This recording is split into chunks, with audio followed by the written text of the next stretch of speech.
तीन राज्यों राजस्थान, मध्य प्रदेश और छत्तीसगढ़ विधानसभा चुनाव में कमल खिलाने के बाद प्रधानमंत्री नरेंद्र मोदी ने इस जीत के लिए जनता के साथ साथ पार्टी के कार्यकर्ताओं को बधाई दी।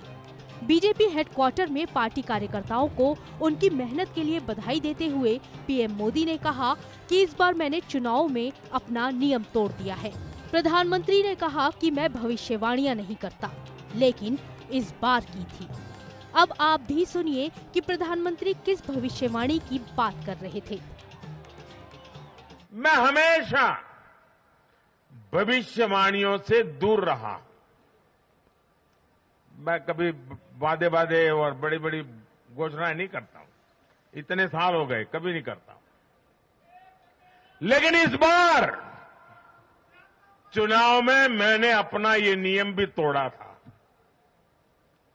मैंने राजस्थान में मावजी महाराज को प्रणाम करते हुए उन्हीं की धरती पर ये भविष्यवाणी की थी कि राजस्थान में कांग्रेस सरकार लौट करके नहीं आएगी।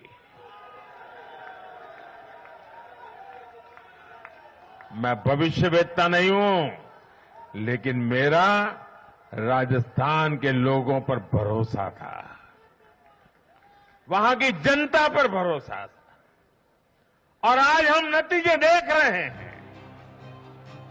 प्रधानमंत्री इन तीन राज्यों की जीत से इतने गदगद थे कि उन्होंने 2024 में लगातार तीसरी बार बीजेपी सरकार की वापसी का इशारा कर दिया। प्रधानमंत्री ने कहा कि इन तीन राज्यों में मिली ये हैट्रिक 2024 की गारंटी है।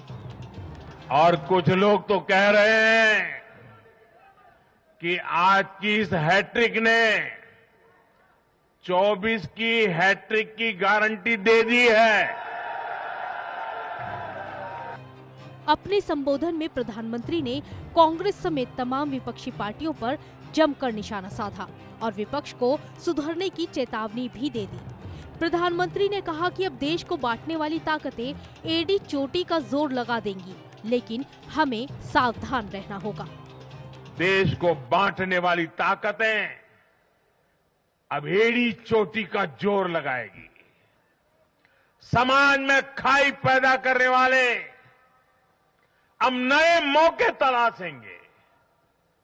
हमें उनसे मुकाबला भी करना है, उनके फेक नैरेटिव को जवाब भी देना है, लेकिन उससे बढ़कर हमें जनता के यकीन को बनाए रखना है। प्रधानमंत्री ने विपक्ष के इंडिया गठबंधन पर भी हमला बोला। प्रधानमंत्री ने कहा कि देश की जनता का दिल जीतने के लिए राष्ट्र सेवा का जज्बा होना चाहिए। सिर्फ कुछ परिवार वालों के एक साथ मंच पर आने से फोटो तो अच्छे आ सकते हैं, लेकिन देश की जनता का भरोसा नहीं जीता जा सकता। आपको बता दें कि रविवार को आए 4 राज्यों के नतीजों में बीजेपी ने 3 राज्यों में बाजी मारी है। राजस्थान, मध्य प्रदेश और छत्तीसगढ़ में बीजेपी को बहुमत से बहुत ज्यादा सीटें मिली हैं, तो वहीं कांग्रेस को 10 साल बाद तेलंगाना में सत्ता की कुर्सी मिली है। 2024 के लोकसभा चुनाव से ठीक पहले जहां बीजेपी इस जीत से बूस्टअप हुई है, तो वहीं कांग्रेस के नेतृत्व और चुनावी रणनीति पर एक बार फिर सवाल उठने लगे हैं। Team news nation.